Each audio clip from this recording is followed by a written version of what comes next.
Welcome, everyone, to episode 57 of the draft. Tonight, we'll be drafting our teams for the Toyota Save Mart 350 at Sonoma Raceway. Another road course this weekend. Panel looks a little different tonight. I'm joined by Kyle Robert and Brian Twining of the Angle of Pursuit fellas here. So I'm glad we got a new team in town. We've got Phil is on vacation. I believe that's like vacation number 6 for Phil this year. So good for him. He's crushing it. Tino wanted to record a little video for everybody, so I think I'll start out by just playing that. He wanted to let everyone know where he was tonight and say hi to the gang. So I'll play that, and then we'll get into a recap of last week, show the results, and you guys can draft with me tonight. It's going to be a lot of fun. Can't wait to see what you guys are coming up with. So here's Tino real quick. What's up, guys? Tino Patino here, live at the draft, but the NBA draft, not the show that's the greatest show of all time ever tonight. Be teaching my students some on-site coverage opportunities, so can't be here for the show, but hope it's a good one. Sonoma, can't wait. Gonna be excited to watch back for Brian, Ryan, Kyle, and yeah, so checking in, want to say what's up, comment down below, let it be a good show. I'll see you guys soon.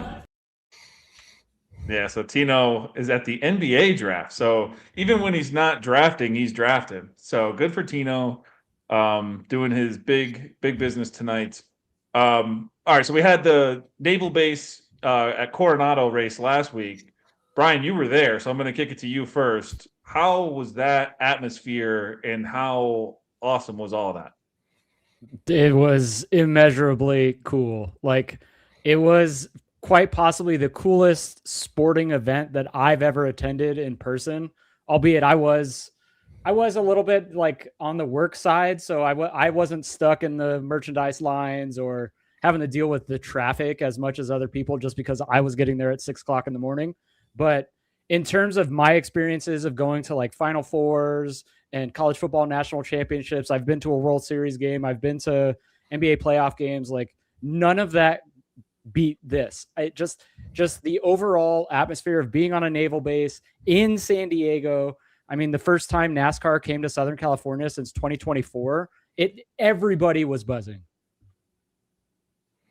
That's awesome. Yeah, it looked electric on TV. I couldn't believe like the shots they'd show the overheads of just all the people there. I mean, just tons and tons, floods of people there. So cool to see. Kyle, you're wearing one of the sickest hats going right now, the old American flag Blaney hat. So that's pretty awesome. How'd you enjoy the race at San Diego last week? Incredible viewing experience. Very disappointed because I had a nice little parlay on the go with Wyndham Clark, and Shane quickly ruined that for me. So that was very frustrating. But Corey Heim, top Toyota, thanks to Brian, helped salvage my weekend, and had a blast watching comers and goers, and tires mattered, and racing was fun and competitive, and got a battle at the end. I mean, what else could you ask for? Yeah, dude. And we saw like a lot of big Heim tickets and win the race. The Keg & Co. boys, all those guys. You guys had the top Toyota. Just awesome Corey Heim tickets all the way around. And just awesome to see Corey Heim get his first win. I mean, pretty incredible. His first win shirt dropped today. That thing's pretty sick too. The only 3 drivers that have beat SVG on a road course over the last 2 years is our Toyotas, like 2025, 2026. It's 3 Toyotas, which I just thought was kind of interesting. So, yeah, I don't know. I mean, it was a good race. Sorry, SVG kind of crashed it out for you there. I think, looking back at that, and Brian, I'll ask you, like, I think Austin Hill kind of admitted that was his fault, right? He just lost it around the turn. 100%. Yeah. He admitted that he went a little bit too hard in there, had to slam on the brakes, got a little loose. So he had to let off the gas, and by like process of elimination, so did Connor Zilic on the outside, because Austin Hill was going into him, sending him into the wall. And Shane at that moment was already mashing the gas coming out of the corner, which is why he just absolutely crushed the 33. Yeah. And while like, I totally thought SVG was going to win that race. Like I felt he could go to the front anytime he wanted. I almost feel worse for Connor Zilic, because Connor Zilic was probably in line to finally get a good, like to finally do it, finish top 5, maybe even top 3. Yeah. Finish second. He was right there to do it and have a good day. And then when he got out of the car too, he was like stretching and stuff. Like he just looked sore, like it was a bad hit. So hopefully he's all right. We got double duty this weekend, SVG and Connors Village, Saturday and Sunday action. So pretty cool. And we got practice and qualifying on Friday with the race Saturday for O'Reilly, and then same thing with Cup, Saturday to Sunday as usual. So we kind of like when we have that gap, get more time to look at things and look at numbers and all that stuff. So it should be a lot of fun this weekend at Sonoma. I'll do a recap of the actual draft results here. Phil did win. He took it down. He gets to 4 wins on the year. I think the difference here was probably me, switching the Ty Gibbs and Chase Briscoe around there. If I put Ty Gibbs as the bonus, maybe I'd take it down. But fading SVG actually worked in the bonus, so that was cool to see. But Phil, yeah, his Magnuson pick actually, 11 points. It's not the worst, but it worked out for him. He won. He had a lot of buzz last week, in the chat and everything once he made that pick. It was a lot of fun. So cool to see. And he picked the Navy Safe Harbor Foundation, which provides financial assistance and support to Navy and Coast Guard sailors and their families enrolled in the Navy Wounded Warrior program. So just a perfect charity to pick with Phil's win this week. So thank you, Phil. Really appreciate that. Win the race. We'll throw the donation out tomorrow. And boys, this is normally when, Phil will do his track preview for Sonoma. I don't really have much ready here. I don't know. I mean, it's another road course. We can talk about that, but I do think Sonoma is one of those tracks where you kind of have some horses for courses. I'm sure we'll get into that when we make our draft picks tonight. But Kyle, what do you think? Like, coming from a track we've never been to, like the Navy days, going to this, I mean, I know we saw some new names pop up last week. Do you think that can carry over into Sonoma? Yeah. So first off, Brian and I will both be on site at Sonoma all weekend. So if you're out there, come say what's up. But yeah, no, each road course is so different with elevation changes, with the different kinds of corners, the different kinds of options. We have people show up. I know my betting card is already much more full this week than it was last week, as I feel much more comfortable kind of rolling into Sonoma. Brian's shaking his head at me because I'm getting over my skis, but that is what we're doing this week. I'm very excited to see that. But I think there is people that show up at different road courses, right? There's people that are really good at Coda who may not show up elsewhere, who may show up at the Glen, who may not show up elsewhere. So there's definitely some drivers that you want to keep an eye out on, and books are giving us some options and tempting us this week. So I'm very excited to see where you all end up. Yeah, with Connors Village still having speed on the road courses, it brings another guy up there as a favorite. So then you're seeing all these placements like high numbers for top 3s, 5s, 10s. Once you get beyond those two, which is kind of nice. Yeah, and if But I we get a totally repeat of last year where Zilich and Shane went toe to toe in Xfinity in the Cup Series, that would be peak entertainment. Yeah, I think we could. It'd be a lot of fun. We get back-to-back days of that. Be a lot of fun this weekend. So I didn't know you guys were going to be there. That's pretty awesome. What a time that'll be. You going to both races? Yeah, we'll be there all weekend, Saturday and Sunday. Awesome. Sweet. All right. Well, I guess with that, I mean, everyone's familiar with road courses. Ran a street last week. We'll just get right into it. So if you're new to the draft and haven't listened before, we're going to draft one driver from all the teams you see above, and then a bonus driver who will earn 1.25x their points. We'll use real NASCAR scoring to score it, and the winner will pick a charity to donate to. Now tonight, we haven't told Phil and Tino who's drafting for who. They have no idea. So I pulled up the random list generator here. I'm going to click it one time, and whoever's name pops up on top, Kyle will be drafting for him, and whoever's name shows up second, Brian will be drafting for him. Boom. Tino. Kyle, you were drafting for Tino. Brian, you were drafting for Phil. So I'm going to go ahead and pull up the draft board real quick here. And I'll just say real quick, the last time I drafted for Phil, it went very well. This is so I don't mess it up all night long. There we go. All right, so we'll head into, I mentioned Toyotas. Toyotas being the team, the only team that seems to be able to take SVG down on a road course. And then you had mentioned how some road courses are so different than others. Like we get Dakota and it's like SVG hasn't figured it out yet. At least, he's been great, but just can't get the win. So coming to Sonoma, I guess I'll lead this one off, and then I'll kick it to Kyle next. We'll just go right across the board here. I'm going to go with Tyler Reddick here for 2311. Bubba really surprised me last week. Really surprised me. But I mean, look at how that race ended too. 2311, man. Like all four guys inside the top 10 there. Herb's fighting for a top 5 at the end there. And then you got 2311 Heim winning, Bubba coming in second. Reddick was battling with Heim there until he bowed out.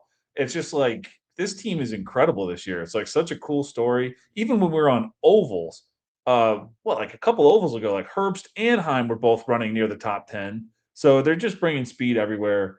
But I got to go with Reddick. The 45 car is one of only 2 cars that have won the top toy or top manufacturer in the 4 Gen 7 Sonoma races. It's the 45, and then I put a little trivia in there. And when we get to that team, I'll drop it later. But he finished 8th and 6th his last 2 times out here. So I think it's a road course that he's figuring out or has figured out now, and running inside the top 10 too. So it's not just kind of lucking into those finishes. Only SVG and Bell have a better average finish over the last 9 road races, not counting Corey Heim now. But give me Tyler Reddick here. Kyle, I'll kick it to you. What's your pick here for Tina? Yeah, you can put Reddick in for me as well. Started top 8 in each of the 4 next gen races. Top 8 finishes in the last 2.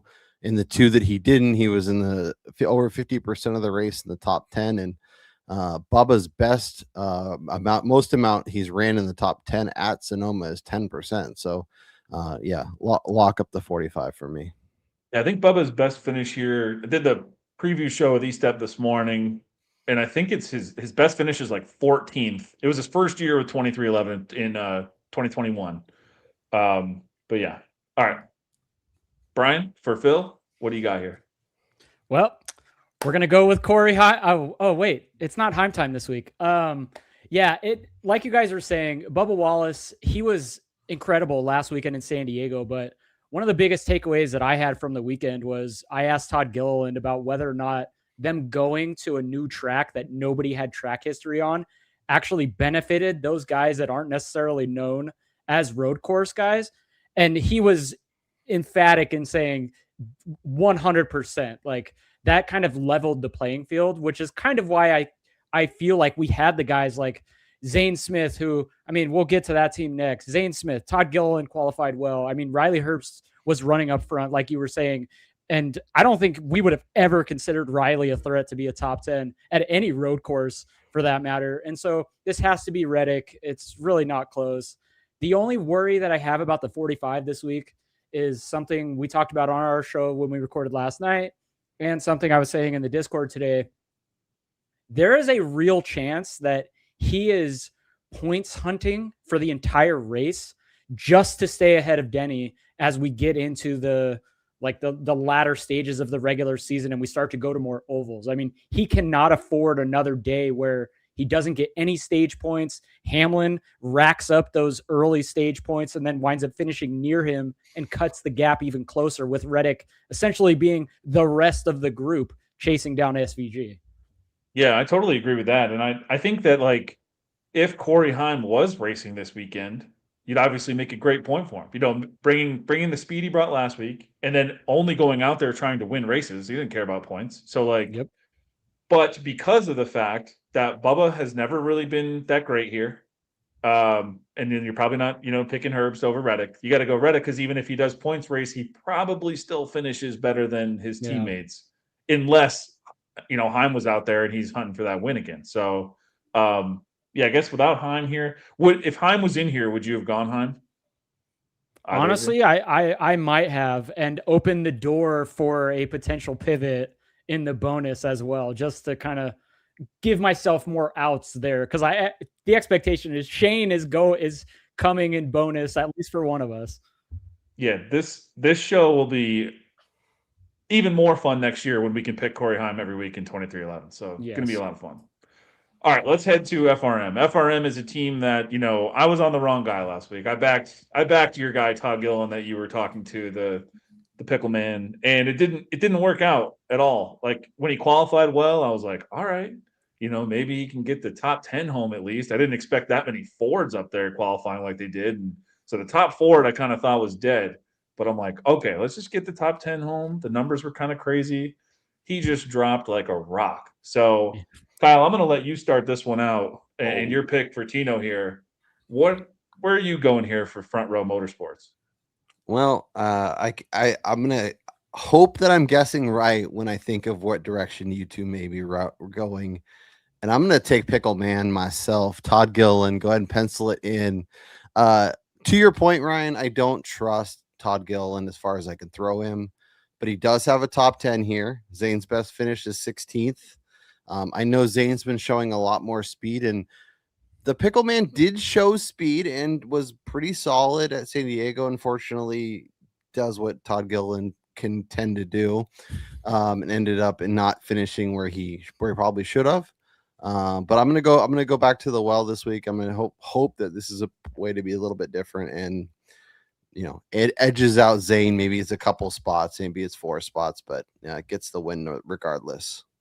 Yeah, what's funny is like we get to this team and we're not even like, you want to pivot to be different on this show, but like Noah's not even in the conversation. Like, this is just trying to decide which of these two guys we're going to go with. Brian, where are you going here? Yeah, Graxon would be a fun like dart throw if you were getting ridiculous types of odds in the betting market. But I mean, the guy's out here battling with first time NASCAR driver for like 25th place. There's no reason to be doing that at an event. And so, yeah, like you said, Noah's not even in consideration here. I actually went back and forth on this just because, as Kyle was talking about, Gilliland has actually performed at a little more of a consistent rate when it comes to Sonoma. And then even at road courses for that matter, I feel like Todd is more consistent in terms of his floor and ceiling. But I got to go with the Zane train. It is full steam ahead right now. That team is like, they are on it.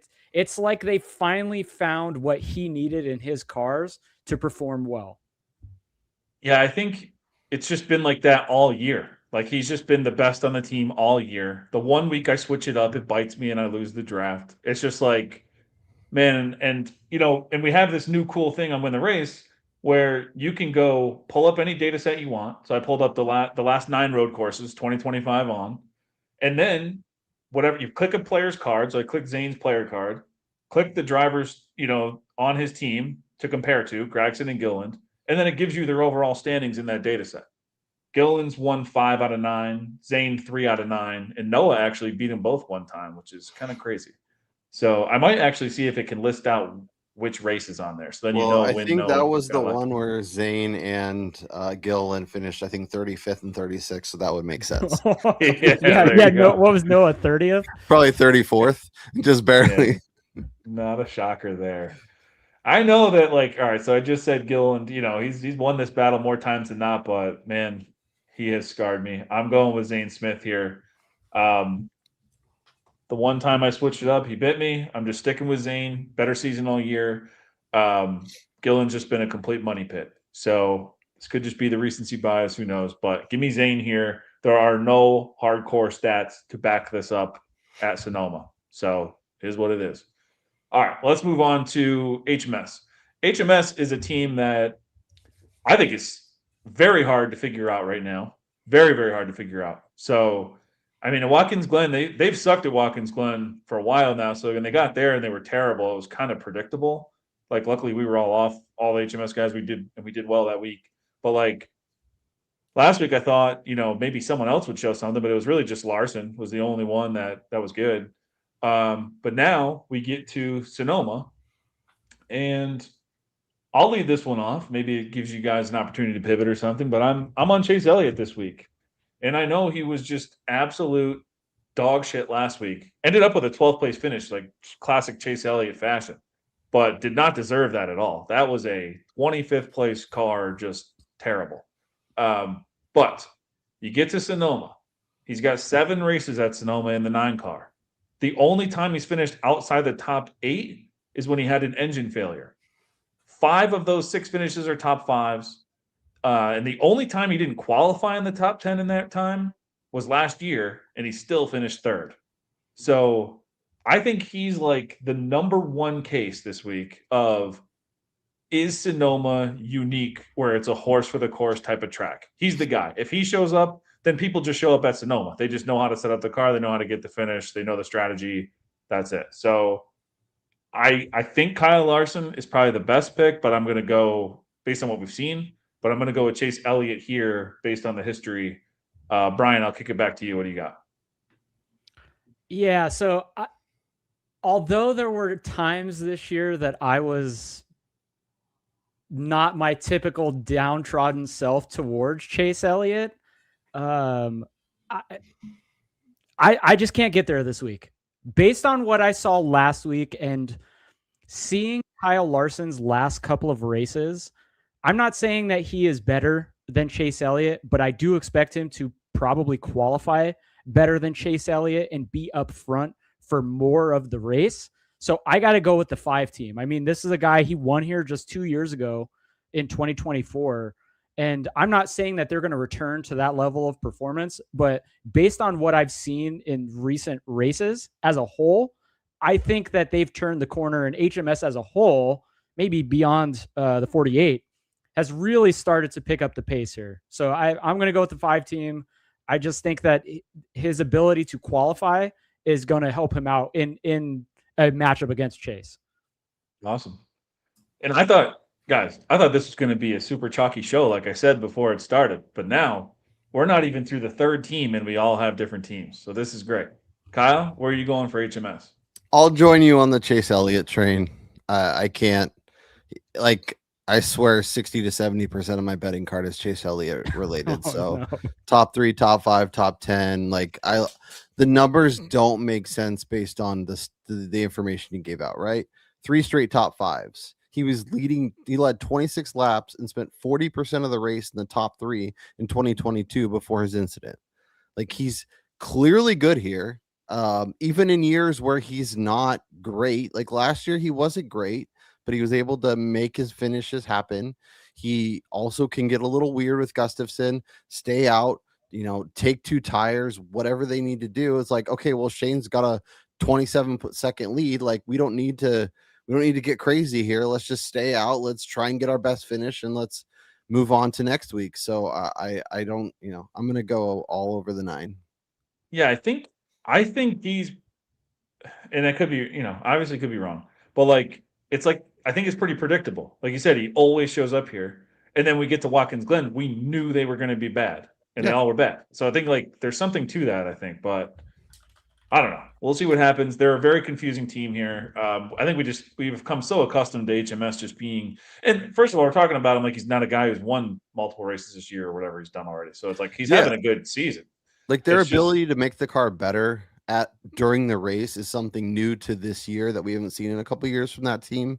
So that, on top of just the success he's had at Sonoma, makes me want to like just pile in on the 9. All right, sweet. I'm with you, and I think we got to look at those top 5s, after this show here, because I'm on the top 10. I can't even believe it was, plus money for a top 10 for Chase Elliott at Sonoma. But that's where we're at. It's the same recency bias from last week, so I don't know. All right, JGR. Brian, I'm going to let you lead this one off. Toyota teams, the only manufacturer to take down SVG on a road course. What do you got here? Well, recently, because Buscher did take him down, but yeah, this is going against my better judgment, but I'm going to go with Little Tyrone. The fact that it sounds like Christopher Bell may be getting out of the car once again, just based on what I heard him say in his like availability ahead of qualifying in San Diego and the expectation that he wants to be ready for Chicagoland, it kind of makes this a Ty Gibbs versus Chase Briscoe decision, in my opinion. And Briscoe, I don't think he has that same momentum heading into this race that we saw last year, where he was qualifying up front every single race, nor has he looked as strong at these tracks. And so I got to go with Tyrone. I think he's going to qualify well. He was decent in San Diego. He was good at Watkins Glen in terms of race pace. And so, yeah, I got to go with the 54 this week. Perfect. Kyle, who do you got? Yeah, this was a tough team. To Brian's point, I think it's pretty likely that we see Brent Cruz for a good majority of this race. We know Denny's struggles on the road courses. It's really, do you believe what we saw from Briscoe last year, or do you believe what Tyrone has been doing all year on all the road courses? Um, Briscoe's tempting, but I'm gonna lean with my podcast partner and go Ty Gibbs. I think he's more solid. I'm worried that when what we saw from Briscoe is like last year, something just clicked and they just took off and they were getting, poles, and they were really competitive and they were finding speed everywhere. And, there's been some of that this year, but there's definitely been issues, whether it's mid race or before the race or whatever the case may be. So I trust Team 54 to show up and be rock solid and kind of be in that top 5 to 10 conversation for most of the race and potentially better. Yeah, and shout out to the people in the chat too. I don't know if I don't know if one of you guys could pull it up while I'm doing the draft board, but if you see any good comments and you can pop them up here, that would be awesome. Tino's normally on the ones and twos here, so it's like it's tough to keep up. But like Iowa saying it's Briscoe, Hunter saying Briscoe's been a huge bust this season. Totally agree. I mean, he's had some speed some places, but it's not like Chris Bell where he's had like races pretty much won that just were, Yeah. something not in his Yeah. favor happened at the end, just bad luck. But yeah, man, I had Ty Gibbs written down all day here. So, perhaps Briscoe, burnt me last week in my bonus spot, so I'm on that recency bias, but it's a little more than that because of everything you both said. And this year against Briscoe, he's 3-0 on the roads. So he's beating him every time. That's thanks to the new, head-to-head thing on Win the Race. But Bell, I totally agree with. You're not picking him. You're not picking Hamlin. So it's really just a 1-versus-1 battle here. Kind of like, we talked about with FRM. And I feel like that's kind of where we were at with HMS. We were like Elliott versus Larson. So again, another 1v1 here. And I'm going Ty Gibbs. He's undefeated versus Briscoe this year. And even if Briscoe is good and finishes like 3rd or 4th, then I expect Gibbs to be behind him in 4th or 5th. So it's like you're not really losing a lot here. All right, because if JGR, that correlates too. Like if JGR is fast, there's only 2 guys that are probably going to be fast. It'd be those 2. All right, let's move to Penske. Ford team here. This one might be a chalky one. So I don't know. Who wants to lead it off? Kyle, you want to lead this one off, or are you going with Team Penske here? I like to wait if that's possible. I could lead off the next one. Because here's what I'll drop. I teased it earlier in the show. The 45 car being one of only 2 teams that have won the top manufacturer more than once in the 4 Gen 7 Sonoma races. The other one's a Penske driver.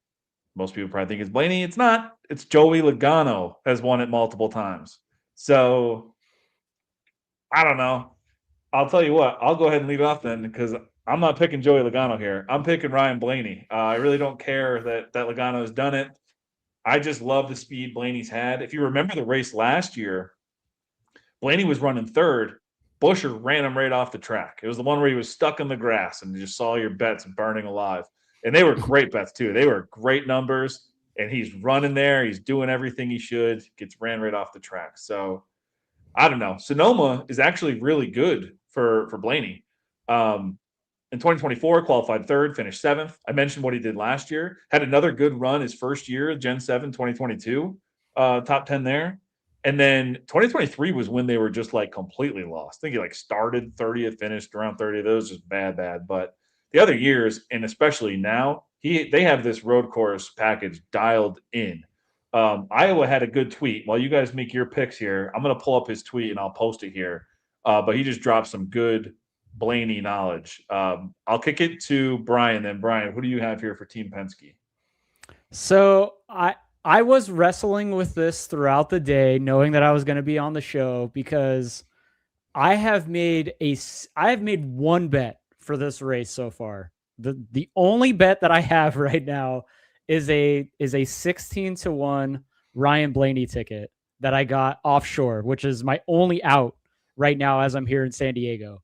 That's because there isn't anybody in the field that I think has been as consistent as the 12 has at qualifying in this package, nor taking advantage of that track position and staying there for the majority of the day and actually being able to keep pace with the 97. I mean, we saw it early at San Diego. We saw it at Watkins Glen 2 years ago. Albeit he wasn't as fast this year in upstate New York, like he still qualified 7th, finished just outside the top 10.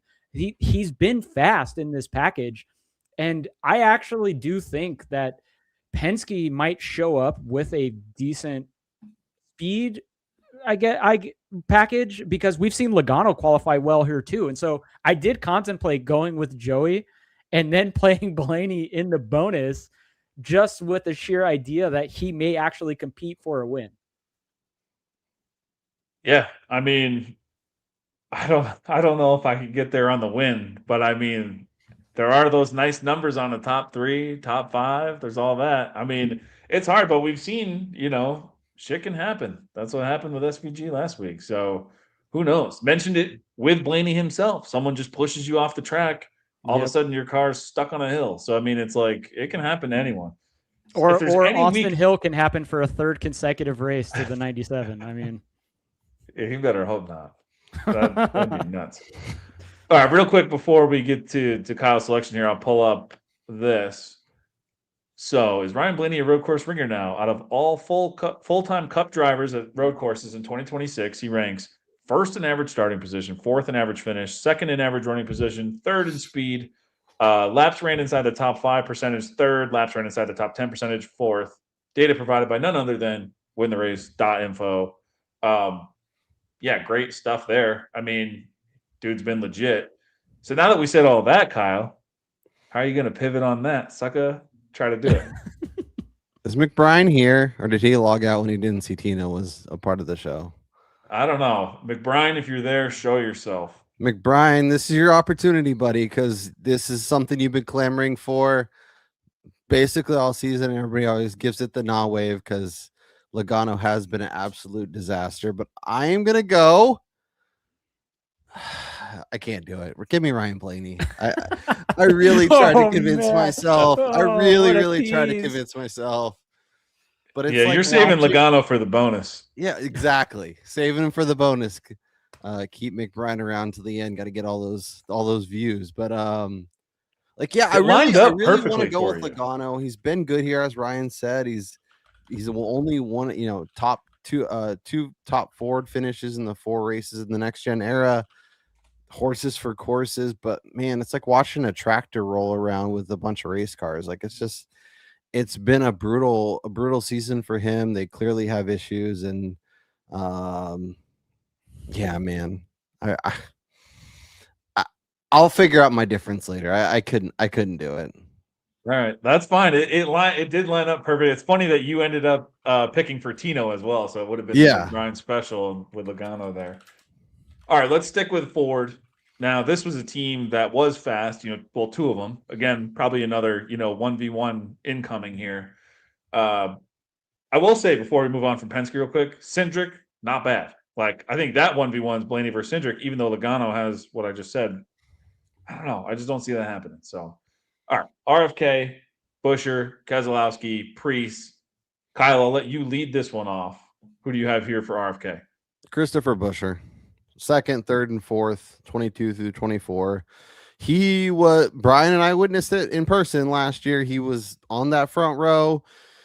He was going. It was like SVG and Briscoe, and then he was right there behind him and got pushed off and sank like a rock. And our top 10s, top 5s, top Fords went up in flames within a quarter of a half of a lap, and it was all over. And he was like 17th or something, and had no chance to get back up there. But he is another amazing driver at this track, understands the corners, understands what to do with his car. He even qualifies pretty well here.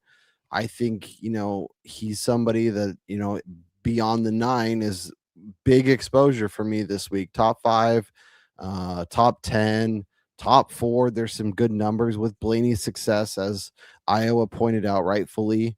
But yeah, give me the 17 all day.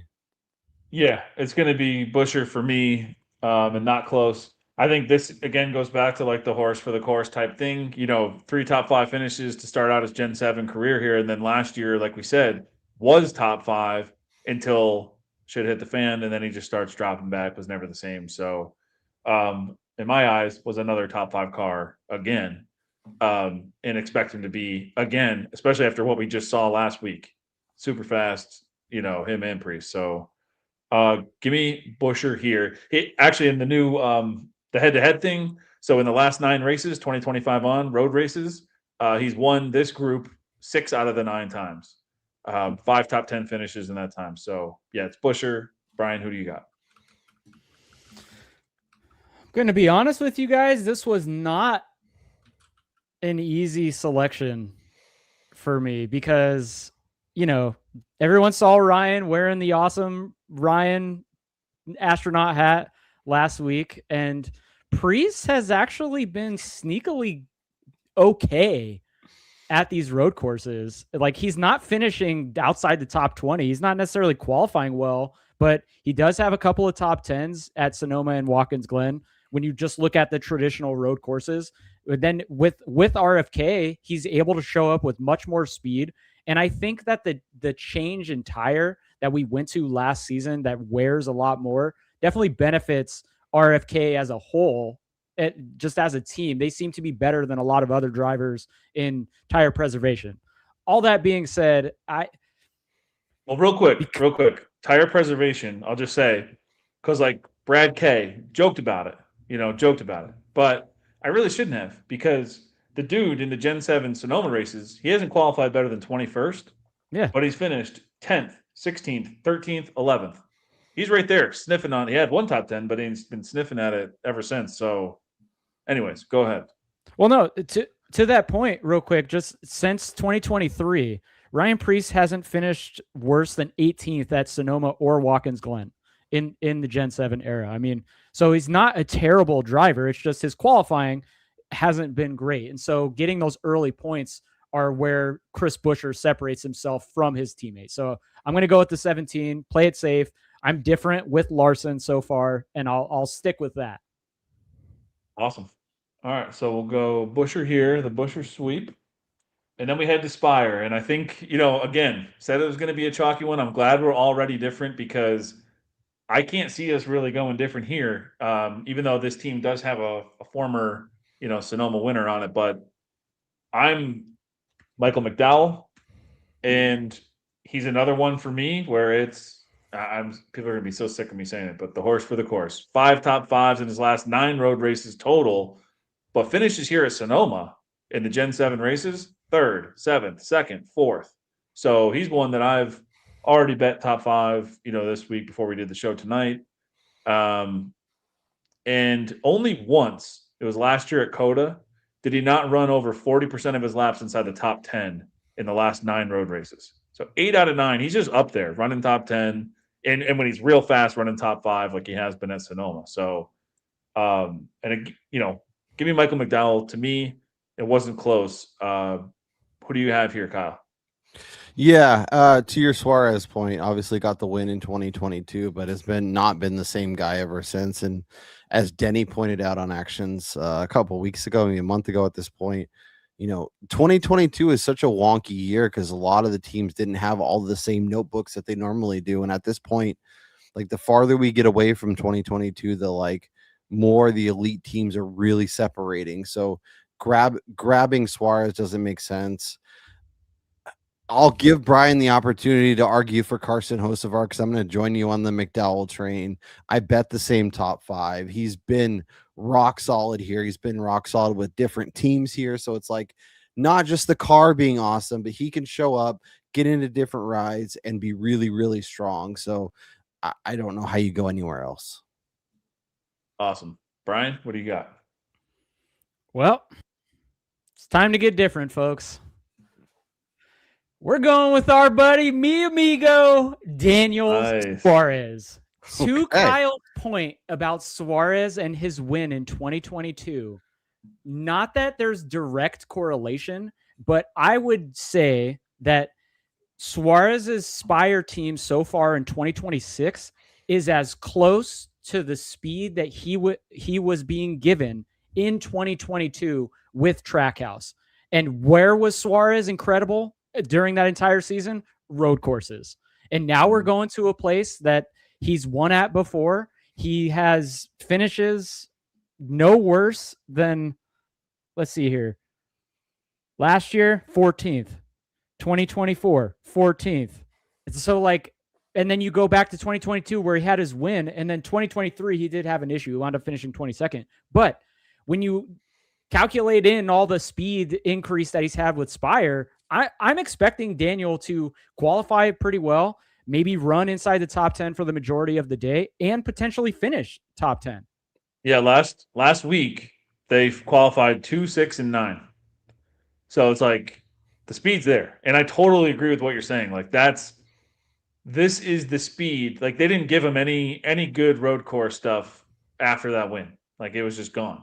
Yeah. And I mean, he can do it. Didn't he win? He won in Mexico. I know that was kind of a wild one, I think, if I remember right. But yeah, with the equipment that Xfinity race.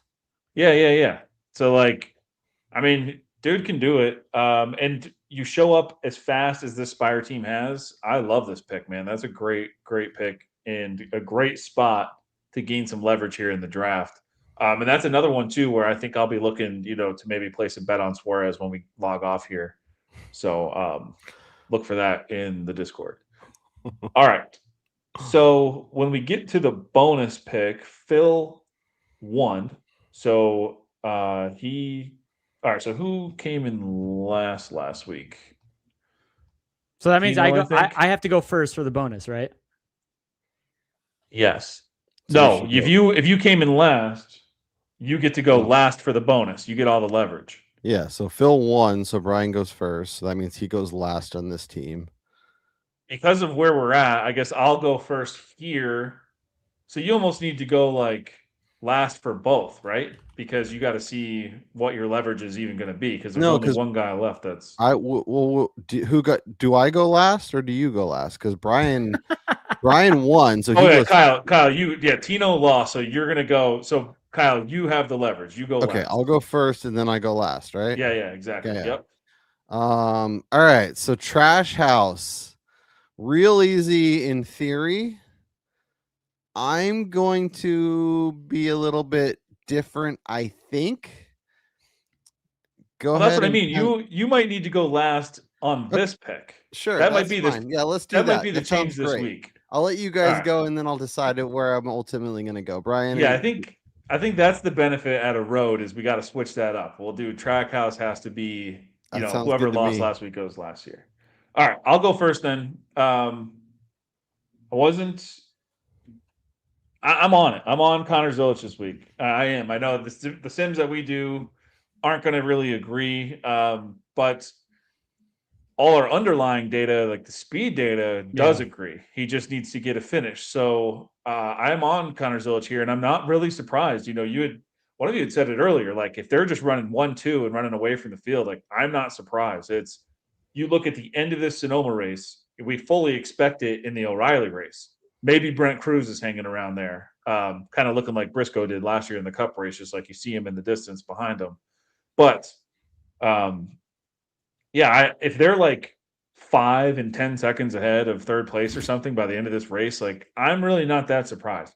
Give Connor Zilic some clean air out front, and who knows? What if he gets out front and he just kind of runs away with the thing? He floated out to 10-1 on some books, and I was like, man, that could be the last time you ever see that at a road course ever. And it's like, I didn't do it. I might regret it, but I don't know. Give me Connor Zilic here. Does not have a single top 10 in the Cup Series this year. Only him, Cody Ware, Cole Custer, and Ty Dillon. Those are the only 4. But I got to go with him here. I think he can get it done. I think the track is kind of straightforward enough where he can do it. So give me Connor Zilic. Brian, what do you got here? So as much as I would like to replicate that selection and just put Shane in my bonus pick, I don't think the gap between Zilic and Chastain this week for me is as big as other people would anticipate, just because Chastain has been showing up at these road courses with a decent amount of pace, and Sonoma is a track where he's been very successful at in manufacturing finishes. But I'm not going with either one of those guys here. We're throwing a curveball. I'm going to pick SVG as my Trackhouse driver. Nice.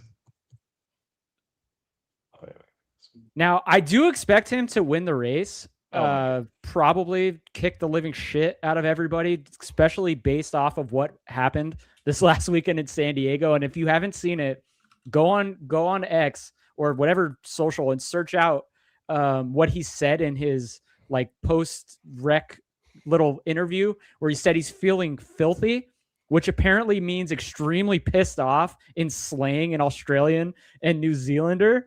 And so we have a filthy Shane Van Gisbergen this week, whereas last year when he came into these races, he was already riding wins. So we have a pissed off Thanos on the track where he's the best at. I don't think we're going to see him laying back this week. yeah, I don't think so either at all. So this makes it very interesting. Kyle, we get to you. Where are you going here? Where's SVG go? Does he go in this slot or the bonus? I thought Brian was going to steal my thunder. You could put SVG in the bonus.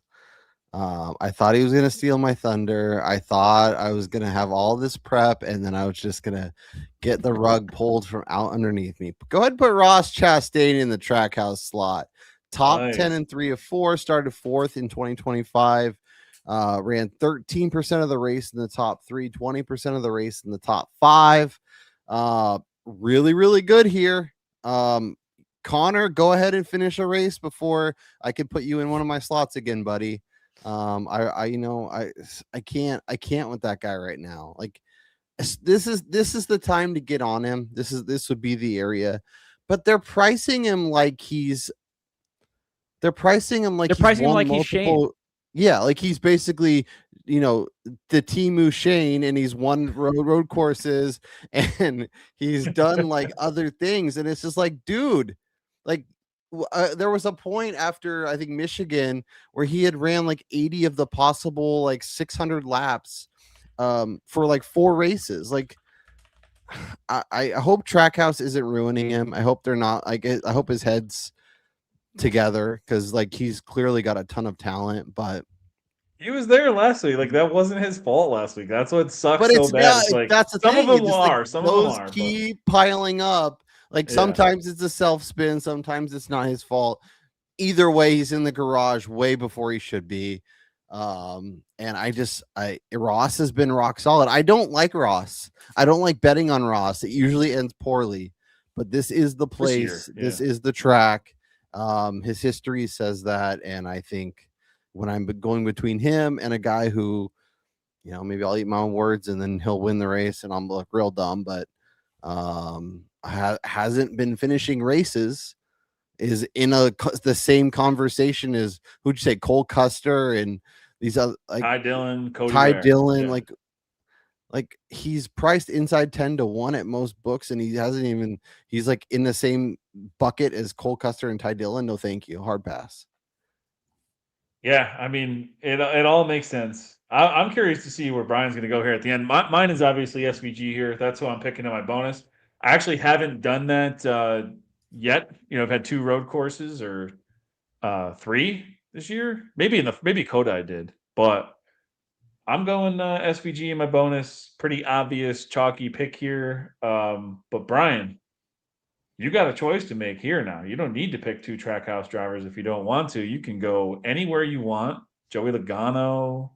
Who else have we left out here? Mentioned Brad K. Why don't you just pick one of them? Call it a night. I could even go with Chase Elliott. I mean Chase, you guys were waxing poetic about the number 9 this week and how good he's been here at Sonoma. And as I was rewatching the race last year, I was remembering that they were on the right strategy on new tires on the final restart with like 7 or 8 to go, and he was coming through the field. And as M Manning 90 says in the chat here, I could go Ty Dillon. I mean, the guy is on an epic run here in the in-season tournament, which we haven't even mentioned tonight. This is the opening round of the in-season tournament, so there's a lot of stuff happening beyond just the race here at Sonoma. But no, I am going to go with the guy that I feel like is being a little bit overlooked this week because he wasn't necessarily as strong in San Diego that we would have anticipated at a road/street course. He's been overshadowed by his teammates this year on his team, both newer to the organization. He finished second at Watkins Glen and was right up there with Shane Van Gisbergen. And he is, to me, maybe like the kryptonite to Shane. If he were to be up front, he is not going to cut this guy any slack. I am going to go with Michael McDowell as my bonus pick. And for me, awesome. the reason why I'm looking at it in this way is on these road courses, you kind of have to pick guys that you already kind of know what strategy they're going to be on. Michael McDowell is like 40 or 50 points below the cut line right now. So him points hunting is not going to help him going forward. He knows that he doesn't have the speed of his teammates, Daniel Suarez and Carson Hocevar, on the ovals. These last 2 weeks were his like last shot to get a win in this season. So you know the 71 and Travis Peterson are going to be on the optimal strategy, regardless of what that is. They are not just going to chase Shane's tail all race. And if he is up front on a late race restart, you bet your ass he's going to do what Tyler Reddick did to Corey Heim, but he's not going to apologize for it, and he's just going to throw the deuces and say, peace out. We'll talk about this later. Yeah, he's the guy who said SVG is beatable. So here we are. 100%. That's who he wants to be. And I think at that race, I don't know if that was the same race or not, but that was one of the races where he actually was. He did get out front, and then I think he blew up or something. Yeah. So, man, that's awesome. I love Michael McDowell this week. We talked about it when we picked our Spire picks. So, awesome draft. Thought it would be super chalky, and it was for some of them, but really, what a different strategy all the way around. So, going to be a lot of fun to track this one. I know that Phil and Tino really appreciate you guys filling in tonight. So do I. Thank you. It's awesome. I'm glad we got you guys, you guys are already a duo. So a dynamic duo to come on here and pick for these guys makes it awesome. All right. Well, that's it. That's our draft. Sonoma will be fun. Saturday, O'Reilly Cup Sunday, SVG versus CZ in both races. Should be really cool. I'm gonna let you guys, either Kyle or Brian, you guys decide here. I'll kick it to Kyle, I guess. Shout out your show, let everyone know where they can hear everything, and then Brian, I know you probably got some other stuff heating up here. I know you probably don't want it to all happen at the same time, but your NFL stuff probably launching off here soon. So, yeah, where can everyone listen in about 30 days? Yeah, head over. You're already in YouTube, so head over to the Angle of Pursuit. We do about to be 3 shows a week. We'll do a race recap on race day, and then out Monday morning we'll do a betting preview that'll be in your feed on Wednesday, and then we do a post qualifying refresher, a look at the odds, talk DraftKings, all that good stuff. Plus we do a newsletter twice a week, aoppodcast.substack.com, aoppodcast.substack.com, completely free. Check it out, give us your thoughts. We're always looking to improve, so if you see something you'd like to see, and then obviously like Brian and I, we try and get to the track when we can. We talk betting, we talk DFS, and all of our stuff's powered by the incredible tools to win the race. So highly recommend jumping in there and joining us in the Discord. Thank you, man. Yeah, I really appreciate it. I've made as many improvements as I really can this year on all the tools on Win the Race. So, I mean, the site just looks somewhat similar, but much different than when the season started. And I'm just trying to make it the most useful and convenient and effective place for everybody. That's been the goal since day one, which I don't even know how long. I think it's like the 4th year, but still trying to make it better for everybody. And then Brian, you got what are you doing now for NFL? Are you going to be putting out any just doing a lot of news and stuff, or what's going to be going on there? So in addition to the stuff that I do with Kyle with Angle of Pursuit, I do create content for work, freelance, more so surrounding NASCAR, like especially when I go to the races, I have to provide written content there. And then as you're saying for the NFL, I actually operate our fantasy football apps, breaking news alerts. I don't know if anybody on here is familiar with the old Fantasy Life app, which has turned into Bleacher Nation Fantasy. And we send out, very proud to say, fastest in the industry breaking news alerts help you get your fantasy lineup set up and make bets when applicable based on news of injury reports and trades and contracts and all that garbage. But yeah, that'll be firing up as soon as training camps start in late July. And then my life is over and spent in front of the computer basically 24/7, 7 days a week for about 9 straight months. Awesome. Well, we got a lot of NFL guys on Win the Race, so we'll be in that, Discord. As soon as the season starts there, that Discord's going. So be a lot of fun. But thank you guys so much. Thank you guys all in the chat too. The comments were great all night long. Really appreciate it. So a lot of funny ones in there like usual. So thank you guys so much. If you haven't subscribed yet, please subscribe to the YouTube channel. It does help, support everything that we're doing. So would really appreciate that. And check out wintherace.info for all your data needs. So thank you guys. Appreciate it. Good luck this week at Sonoma, everybody. And we will see you next week.